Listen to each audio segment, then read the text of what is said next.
Corona और lockdown के बाद कई त्यौहार आए और गए जिसमें कोई किसी से नहीं मिल सका। त्यौहार का जश्न फीका ही रहा, लेकिन कोरोना की धीमी होती रफ्तार ने एक मर्तबा फिर से लोगों के चेहरों पे मुस्कान बिखेर दी है। तकरीबन साल भर बाद गाजियाबाद के डासना जेल में रक्षाबंधन के मौके पर भाई बहन मिले और राखी बांधते हुए अपने जज्बात पर काबू नहीं रख पाए। तो कब से वो यहाँ पे हैं? मेरे भाई को 8-9 साल हो गए यहाँ पे। अच्छा, तो पिछले वाले जो कोरोना काल गया था उसमें राखी बांधी थी आपने? नहीं, उसमें राखी नहीं बांधी थी, बट अंदर ऐसे ही पहुँचा दी थी। ऐसे पहुँचा दी थी। तो अब आपने अपना प्रोटोकॉल पूरा निभाया होगा, जो RT-PCR की रिपोर्ट है 72 घंटे की, वो हाँ जी, सब उसके अकॉर्डिंग ही आप गए होंगे। अच्छा, कहाँ से आए आप?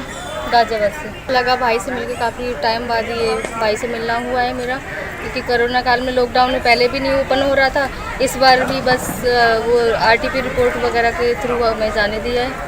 अभी तक लगभग 150 बहनों ने राखी बांध दी है और बाकी अभी प्रक्रिया चल रही है और शाम तक हम ये प्रयास करेंगे कि जो भी आए और जो प्रोटोकॉल के जो निर्देश हैं उसके हिसाब से उनकी मुलाकात करा दी जाए।